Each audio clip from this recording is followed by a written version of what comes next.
ito po ang mga taga Alcantara, Cebu. Ito po yung house tour nila. Brad, paikot nga sa bahay. Ito ang bahay namin nila. Tatlo kami dito, idol. Isang kwarto. Isang kwarto, tatlo kami. Dito naman sa pangalawang kwarto, idol. Tatlo din dito sila. Tatlo din sila dito.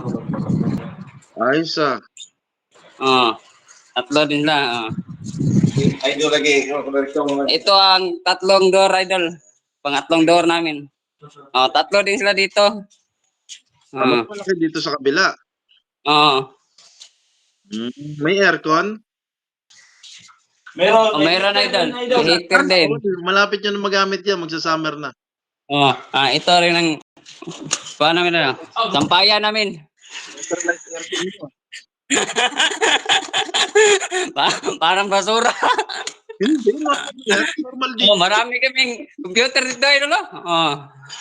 Pero hindi sa amin hindi sa amin yan. Nagagamit niyo yung computer? Hindi, idol. Ito ang heater namin.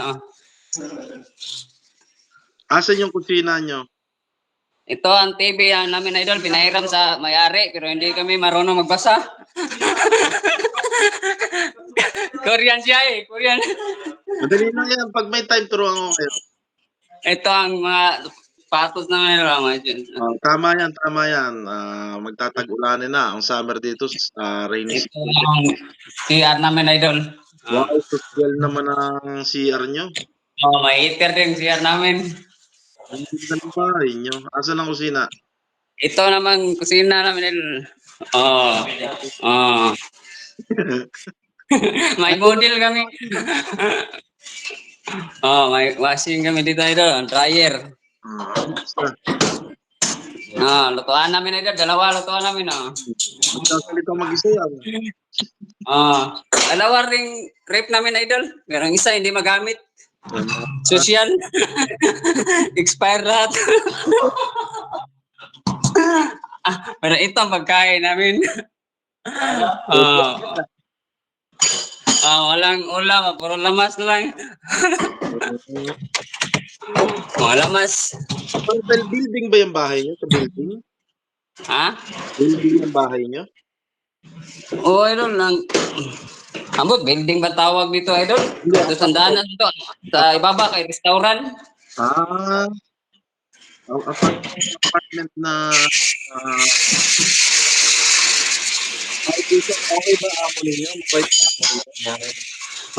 Itong sala namin. Anong mga tinatanim nyo sa farm? Idol?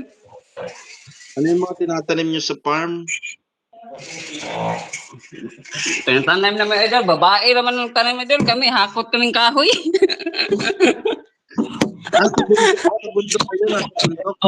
Ginseng ang product nila, idol. Pero babae lang ang nagtatanim na kami. Taga-buhat ng kahoy, taga-latag ng plastic.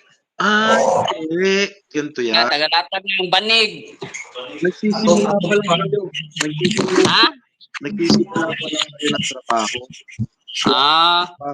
Pag nalagyan na ng kahoy yun, nalagyan na ng bubong yun na parang sako, di ba? Sako yung... taga-buhat ng bahay, idol, mga Thailand o Laos. Mga kasama yung babae. Mga ilang trabahador yung amo ninyo? Lahat. Hindi namin mabilang. Sa amin lang, idol. Siyam kami, pero sa ibang lahi, hindi namin sila kasama. May ibang grupo din sila na amo ba? Mag-abot lang kami sa isang farm. Kita. Anong oras kayo maalis sa bahay niyo? Kanina umalis kami ng 5:30. Umuwi kami ng 5. 5:30 man itong lakaw ta. Nakwento mo sa akin dati, malayo yung farm sa bahay nyo. Ilang minuto yung layo? Isang oras, idol. Parang idol, kalipat-lipat ng area. Grabe naman ang layo nun. Pagtapos namin sa isang area, lipat kami sa ibang lugar. Grabe tayo, isang oras. Mm. Nadaanan ko na yung lugar niyo dati nung nagbabike ako, tabing ilog. May malaking ilog yan. Oo. Oo, no? Ilog nun. Malapit din kayo sa city dyan. Marami kayong papasyalan dyan pag wala kayong pasok. Employer, hindi nyo sirain amo, katrabaho, lahi. Ah,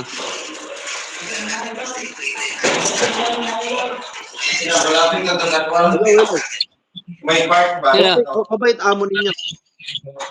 amo namin idol. Okay naman amo namin idol. Pag nakita niya pagod kami ba, binigyan kami ng vitamins ba? Kasi nagkamurutsing ng now. Yung ibang lahi, hindi kayo ginugulangan ng mga lahi. Hindi naman mga idol kay mga ibang lahi idol, mabait naman sila, mga laos o kuan. Mababait din yan. Bali, ingat kayo lagi sa trabaho. Brada. Labasan na ng ahas ngayon. Binigyan ng bot. Protection ng ahas. Ingat lagi yung lahat dyan. Sa mga susunod na batch, luck. Galingan nyo para dumami pa kayo dito sa South Korea. Okay. Ingat kayo lahat. God bless. Salamat idol.